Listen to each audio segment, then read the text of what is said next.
¿cómo están todos en casita? Espero que muy bien, al igual que yo, gracias a Dios. Y pues aquí dándole la bienvenida a otro nuevo día que es jueves, que nos toca leer nuestra Sagrada Biblia. Y pues claro, no sin antes saludar a todos y darle las gracias por estar aquí conmigo. Y a todos los que están aquí por primera vez visitando mi canal, los invito para que se suscriban a él, accionen su campanita para que siempre reciban todos nuestros nuevos tutoriales. Y pues ya vieron de qué se trata, simple y sencillamente de aprender de nuestra Sagrada Biblia todo lo que nuestro Señor Jesús en el paso de aquí por la tierra nos dejó sus enseñanzas, porque estamos leyendo el Nuevo Testamento. Y pues bueno, les doy la más cordial bienvenida y los invito para que cada martes y jueves se queden con nosotros a seguir leyendo nuestra Sagrada Biblia. Y pues bueno, vamos a comenzar dándole gracias a Dios por otro nuevo día, por permitirnos estar aquí juntitos, que nos abra nuestra mente para tener la inteligencia de saber aprender y entender toda su sabiduría y toda su escritura que nos dejó. Te pedimos por todos nuestros seres queridos para que estén bien y sobre todo protégenos del mal. Amén. Bueno, pues ahora sí vamos a continuar y como ya les dije, si son nuevos que están aquí por primera vez, todos se darán cuenta que pues yo voy a ir leyéndoles la Biblia así como vamos. Que es una historia tan bonita, parte de las enseñanzas sobre todo son historias, toda la historia tan bonita de cuando vino nuestro Señor Jesús por el paso aquí de la tierra, así es de que está todo perfectamente hermoso, bien detallado, pero ustedes en casita también se van a dar cuenta que a veces terminamos algún versículo y por aquí hay unas letritas donde se refieren a más, hablan acerca de lo mismo, pero también un poco más explicado. Por ejemplo, si aquí dice que acabamos de leer el versículo 8, dice que también en Marcos 12, capítulo 12, versículo 18, también más o menos les hablan acerca de lo mismo, para que ustedes en casita pues los vayan revisando, ¿ok? Bueno, pues el martes pasado nos quedamos hasta Hechos capítulo 23 versículo 35. Y ahora vamos a continuar con capítulo 24 versículo 1, que va a hablar acerca de Pablo comparece ante el gobernador Félix. Así de que comencemos. Bueno, dice aquí: 5 días después, el sumo sacerdote Ananías bajó a Cesarea con algunos ancianos y un abogado llamado Tértulo, y presentaron una demanda contra Pablo ante el gobernador. Fue llamado Pablo y Tértulo y empezó sus acusaciones. Excelentísimo Félix, gozamos de gran paz gracias a ti y a las reformas que supiste promover para bien de esta nación. Todo esto lo reconocemos de mil maneras y en cualquier lugar, y te estamos plenamente agradecidos, pero no quisiera abusar más de tu tiempo y solamente te ruego nos escuches un momento con tu acostumbrada comprensión. Nos consta que este hombre es peor que la peste. Crea divisiones entre los judíos de todo el mundo y es un dirigente de la secta de los nazarenos. ¿Cómo ven? Ya está secta de los nazarenos.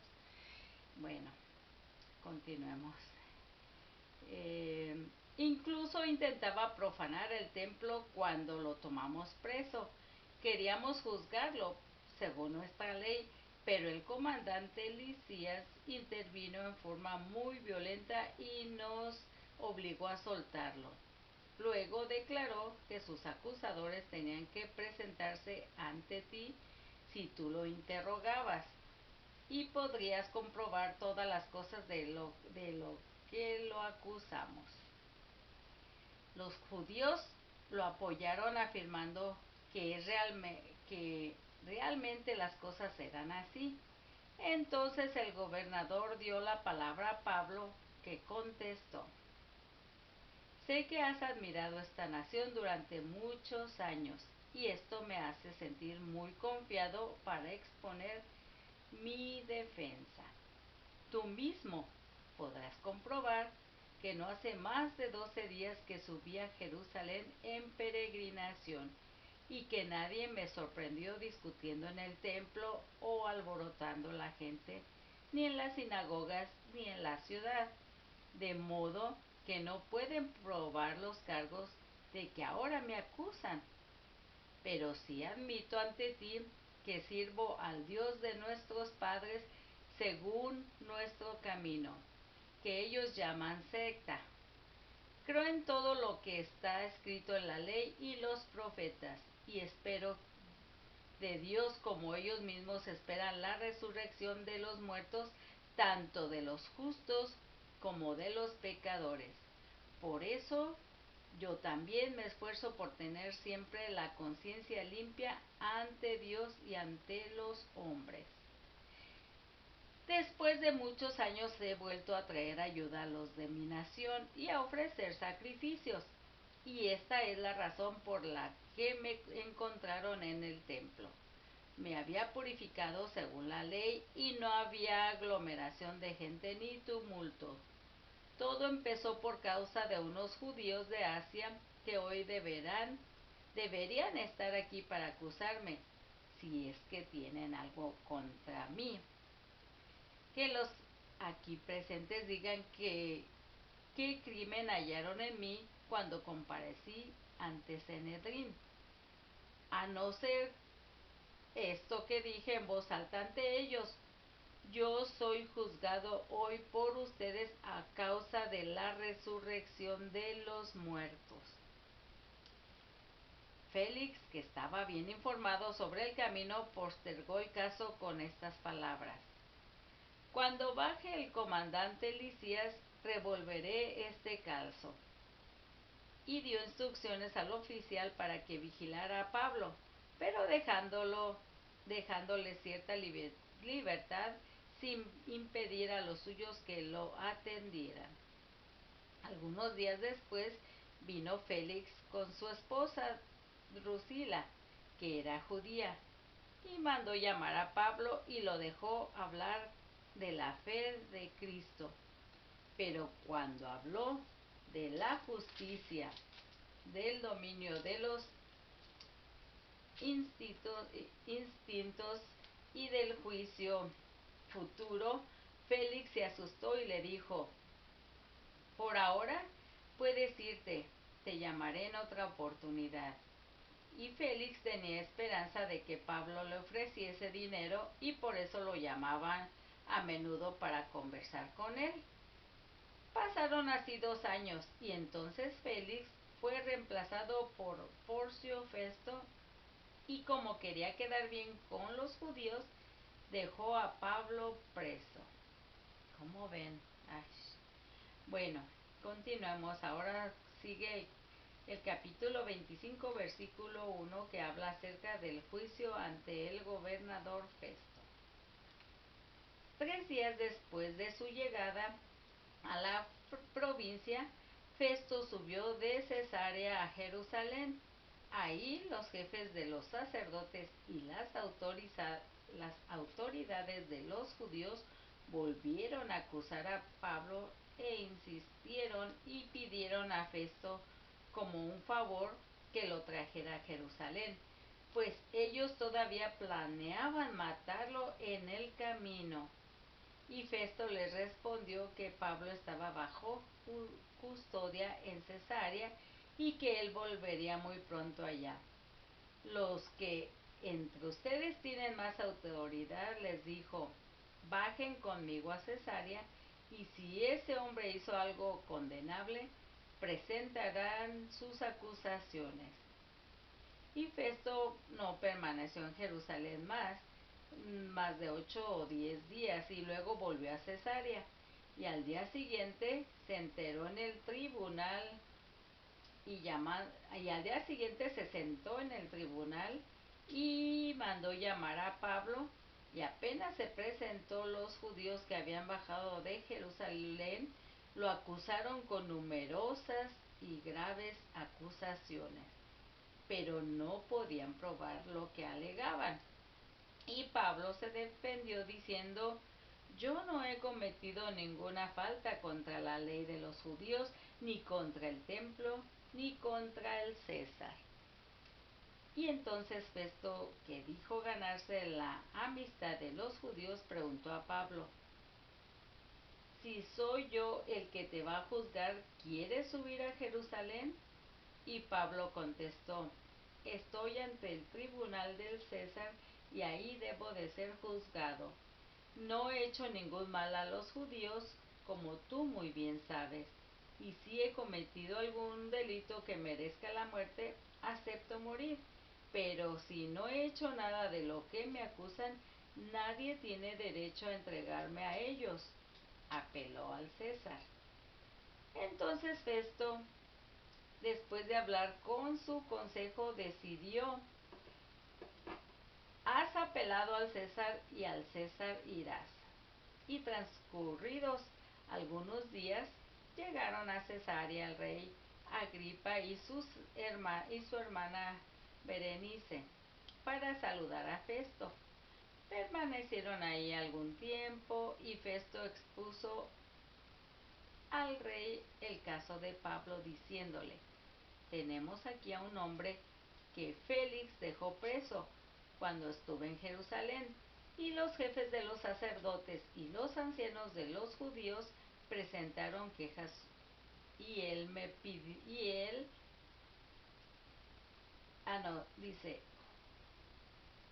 dice, los judíos presentaron quejas contra él y me pidieron que lo condenaras. Y yo les contesté que los romanos no acostumbran entregar a un hombre sin que haya tenido la oportunidad de defenderse de los cargos en presencia de sus acusadores. Y vinieron pues conmigo, y sin demora me senté al día siguiente en el tribunal y mandé traer al hombre. Se presentaron los acusadores, pero no lo demandaron por ningún delito.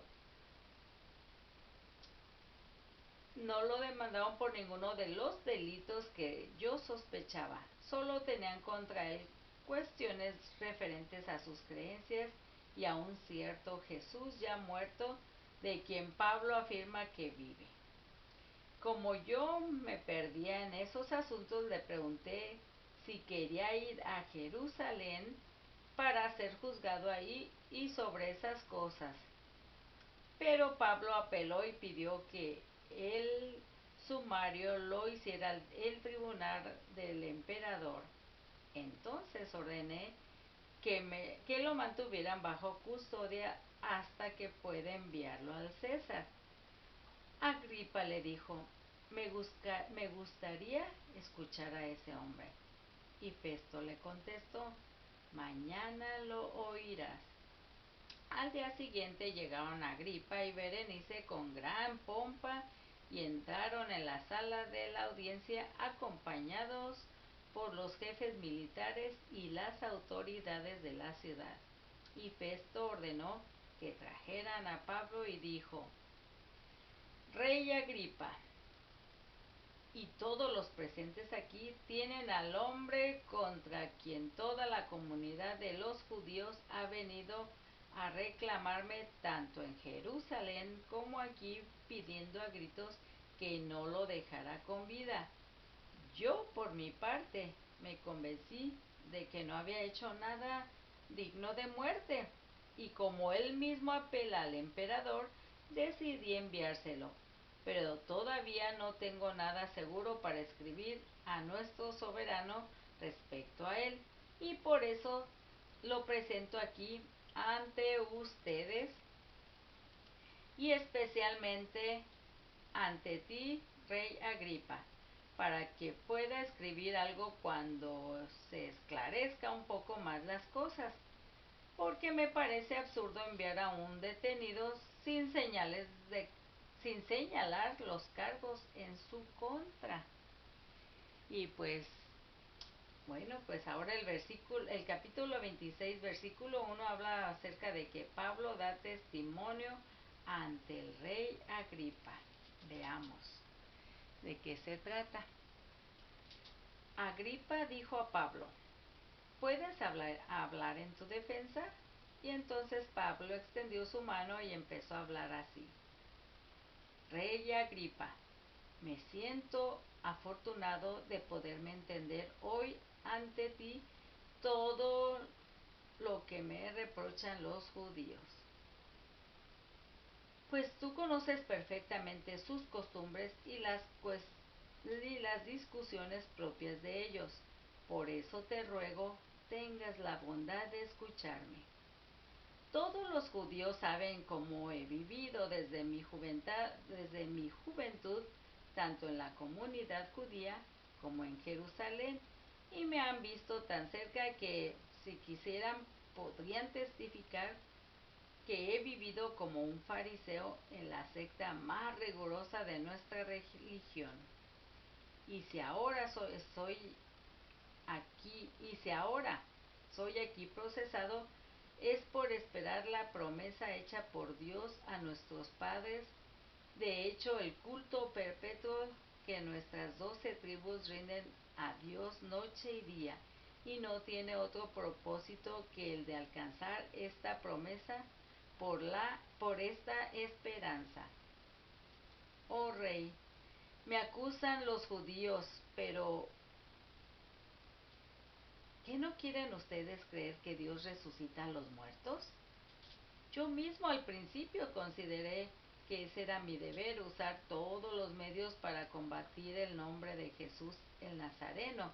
Y así lo hice en Jerusalén con los poderes que me dieron los jefes y los sacerdotes. Hice encarcelar a muchos creyentes, y cuando eran condenados a muerte, yo di también mi voto.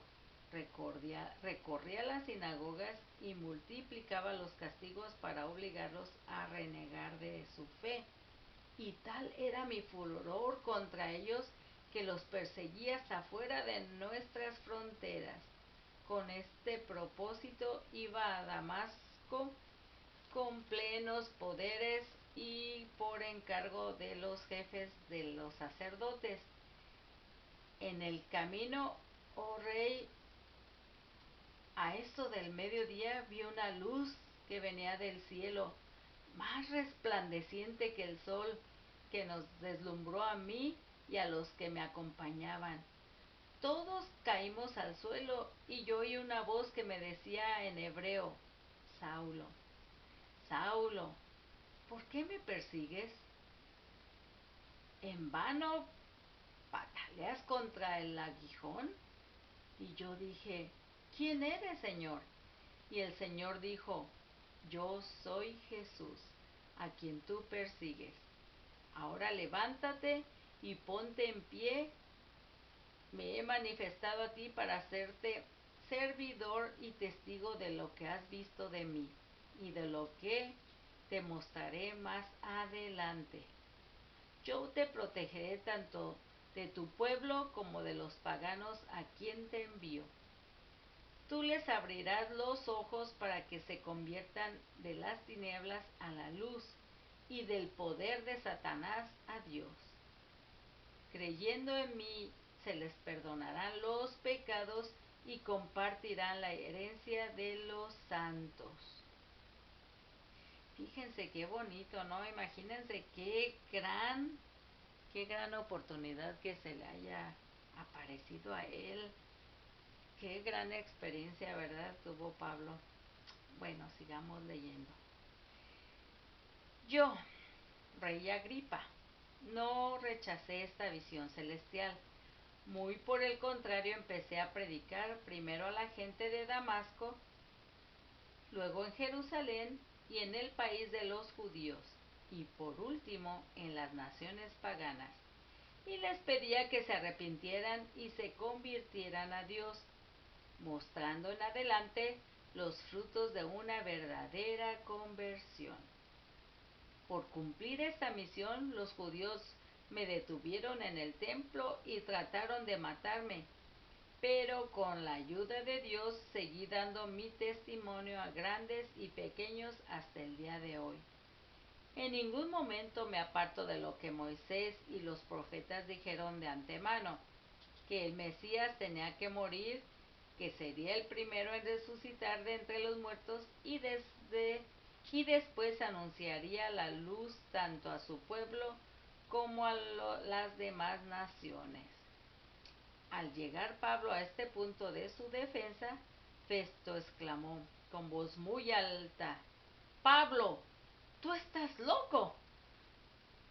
Tus muchos estudios te han trastornado la mente». «No estoy loco, excelentísimo Festo», contestó Pablo. «Estoy diciendo cosas verdaderas con mucho sentido. El rey está bien enterado de estas cosas, por eso le hablo con tanta libertad. Estoy convencido de que no ignora nada de este asunto, pues esas cosas nos han sucedido en un rincón. Rey Agripa, ¿crees a los profetas? Yo sé que crees». Y Agripa le contestó: «Un poco más y vas a pensar que ya me has hecho cristiano». Y Pablo le respondió: «Por poco o por mucho, quiera Dios que no solo tú, sino también todos los que hoy me escuchan llegaran hasta donde yo he llegado, a excepción de estas cadenas».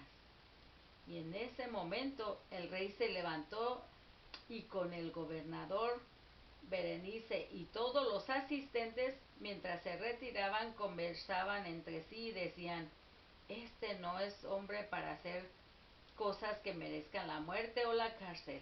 Y Agripa dijo a Festo: «Si no hubiese apelado al César, se le habría podido dejar en libertad». Wow. Bueno, pues voy a leerles este otro rápido, a ver qué, porque está bien emocionante la historia. Aquí el capítulo 27, versículo 1 habla acerca de viaje hacia Roma. Veamos de qué se trata. Cuando se decidió que nos debíamos embarcar rumbo a Italia, Pablo y otros prisioneros fueron entregados a un tal Julio, capitán del batallón Augusto. Subimos a bordo de un barco de Adumeto que se dirigía a las costas de Asia y zarpamos. Nos acompañaba Aristarco, un macedonio de la ciudad de Tesalónica. Llegamos a Sidón. Al día siguiente, Julio mostró muy humano con Pablo y le permitió visitar a sus amigos y que pudieran atenderle. Partiendo de ahí nos desviamos hacia Chipre, pues los vientos eran contrarios, y atravesamos los mares de Sicilia y Panfilia y llegamos a Mira de Lucía. Ahí el capitán encontró un barco de Alejandría que se dirigía a Italia y nos hizo subir a bordo. Durante varios días navegamos lentamente y con muchas dificultades llegamos frente a Chido. Como el viento no nos dejaba entrar en ese puerto, navegamos al abrigo de Creta, dando vista al cabo Salmón. Lo costeamos con dificultad y llegamos a un lugar llamado Puertos Buenos, cerca de la ciudad de la Sea. El tiempo transcurría y ya había pasado la fiesta del ayuno y la navegación y empezaba a ser peligrosa.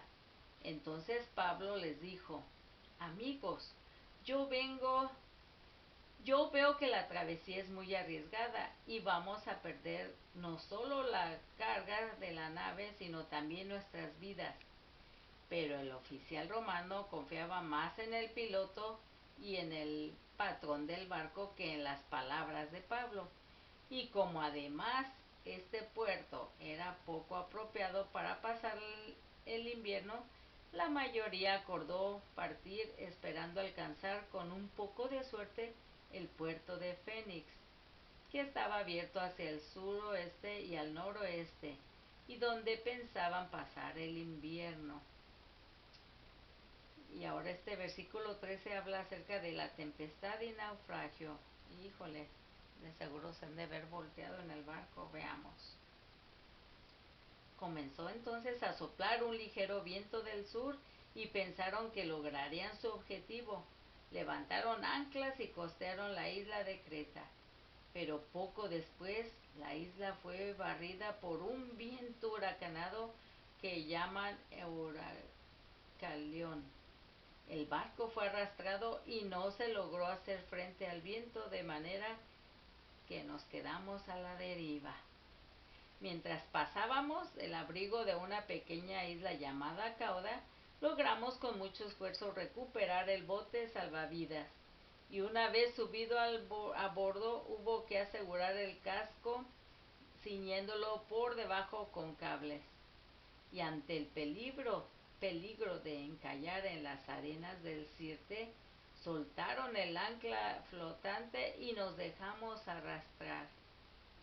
El temporal era tan violento que al día siguiente tuvieron que arrojar al agua parte del cargamento. Y al tercer día los marineros arrojaron al mar.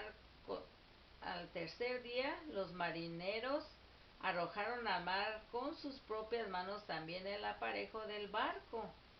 Y como la tempestad seguía con la misma violencia, los días pasaban y no se veían ni el sol ni las estrellas. Estábamos perdiendo ya toda esperanza. Y como hacía días que no comíamos, Pablo se puso en medio y les dijo: amigos, ustedes tenían que haberme escuchado y no salir de Creta, pues nos habríamos ahorrado este peligro y esta pérdida. Pero ahora los invito a que recobren el ánimo. Sepan que se va a perder el barco, pero no habrá pérdida de vidas. Anoche estuvo a mi lado un ángel del Dios a quien pertenezco y a quien sirvo, y me dijo: Pablo, no tengas miedo, comparecerás ante el César y Dios te concede la vida de todos los que navegan contigo. Ánimo pues, amigos míos, yo confío en Dios y todo sucederá tal como me lo ha dicho. Acabaremos en alguna isla.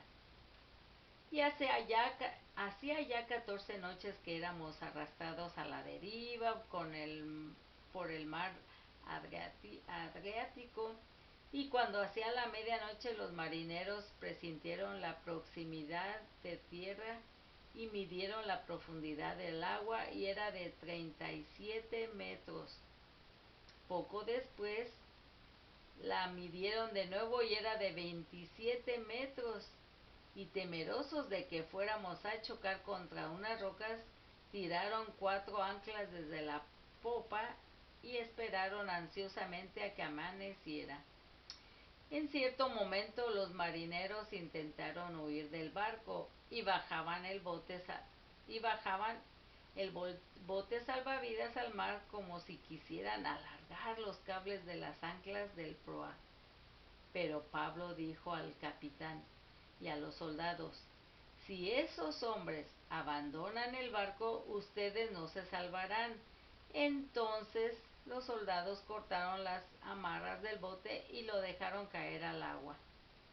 Como aún no amanecía, Pablo los invitó a que se alimentaran, diciéndoles: hace 14 días que no tomamos nada, no hacemos más que esperar y permanecemos en ayunas. Si quieren salvarse, ¿por qué no comen? Les aseguro que ninguno de ustedes perecerá, y ni siquiera uno de sus cabellos se perderá. Dicho esto, Tomó pan, dio gracias a Dios delante de todos y lo partió y se puso a comer. Los otros se animaron y al fin todos se pusieron a comer. En total éramos 276 personas en el barco. Una vez satisfechos, tiraron el trigo al mar para reducir el peso del barco. Y cuando amaneció, no reconocieron la tierra, pero divisaron una bahía con su playa y acordaron hacer lo posible por encallar en ella el barco. Soltaron las anclas, las dejaron caer al mar mientras aflojaban las cuerdas de los timones, atizaron al viento de la vela delantera y se dejaron arrastrar hacia la playa. Pero chocaron contra un barco de arena y el barco quedó encallado y la proa se clavó y quedó inmóvil, mientras la popa se iba destrozando por los golpes violentos de las olas. Entonces los soldados pensaron en dar muerte a los presos por temor a que algunos escaparan nadando, pero el capitán, que quería salvar a Pablo, no se lo permitió. Ordenó que los que supieran nadar se tiraran los primeros al agua y se dirigieran a la playa, y los demás se agarraran a tablones o a restos de la nave. Así todos llegamos sanos y salvos a tierra. ¿Cómo ven? Exactamente como Dios mandó al ángel a decirle todo a Pablo, así sucedió. ¿Ya ven qué bonitas historias aquí tenemos en nuestra Sagrada Biblia? Bueno, pues hasta aquí le vamos a dejar y el próximo martes vamos a hablar acerca del Hechos capítulo 28 versículo 1, donde en la isla de Malta, o sea que llegaron ya ahí y vamos a ver qué pasa, cómo lo reciben, y pues por el momento es todo. Les mando muchas bendiciones, que tengan un bonito y bendecido fin de semana y ya saben, hagan el bien sin mirar a quién y los espero el martes. No se olviden de compartir el video para que también ustedes ayuden a muchas más personas a reforzar su fe, porque después de leer estas hermosas anécdotas, estos hermosos y maravillosos milagros y todas las enseñanzas, pues claro que reforzamos nuestra fe. Me despido de ustedes, les mando bendiciones, cuídense y los espero el próximo martes. Adiós.